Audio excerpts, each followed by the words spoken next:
that we can see in areas that we did expect to see wind reports and hail reports, and even across the mid-Atlantic, causing some damage. So right in the swath along that boundary that we were concerned about is where we have ridging going on in the south and even into the central U.S. And so to the north of that ridging, across the north central, across the Midwest, even in two parts of the mid-Atlantic and across the Carolinas as we go on through the day. So that's going to be one factor, one of the stories. The heat is going to be persisting across the area.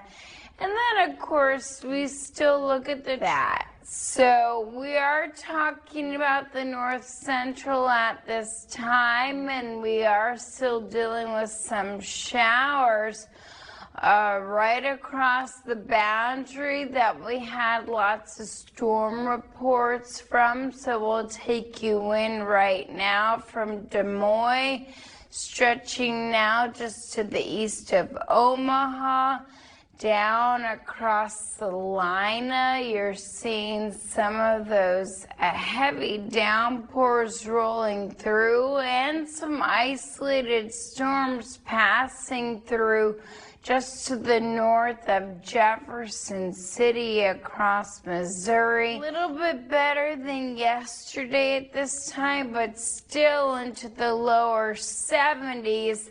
And we're still going to be rather warm as we go on throughout the day today. We have excessive heat warnings that are in place from Kansas City to Paducah, all the way down to Mississippi, and even extending down into Waco.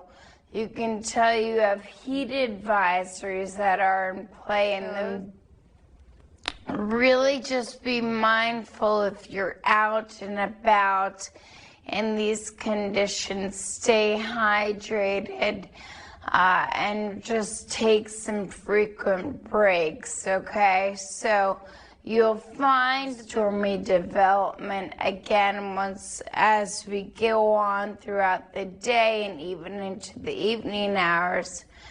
Another round of storms passing through places like Scottsbluff, heads up to Sioux Falls once again. Hot and stormy for your Thursday, but this is an important area to get some rain. Why? Because this is kind of the corn belt here that we're going to be watching getting significant here as we go on even through your Friday. So if you if you're looking for drier days ahead, I mentioned it's the end of the week as high pressure does try to nudge its way in here.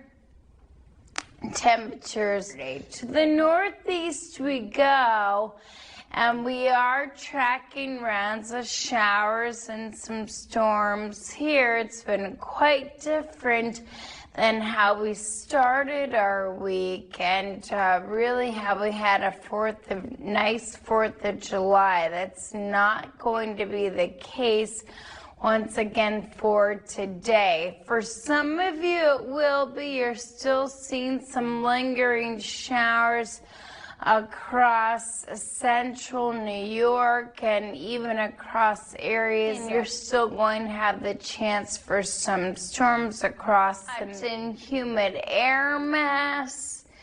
Things quiet down overnight, then they start to ramp up once again. This afternoon, we're going to see the same deal with some of these isolated showers and downpours, and it will look much like this again today. maybe not hitting a few of the places where we're taking measurements, but all in those in-betweens, you'll find those darker shades of green, even some yellow, that show you some very measurable rainfall across the area. We still have a southerly flow.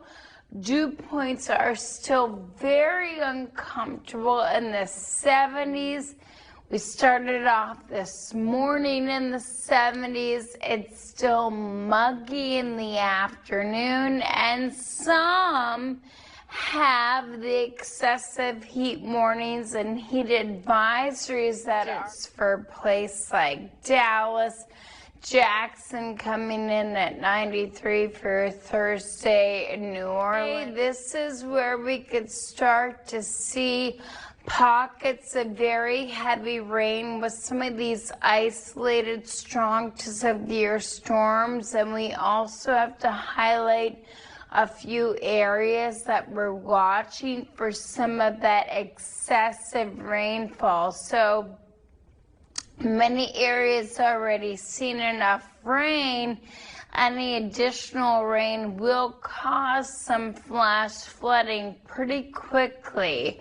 And again, it doesn't take a lot, but if you get a lot of rain in a short amount of time on saturated ground, you're going to see some of that flash flooding. Louisville to Knoxville, pay attention.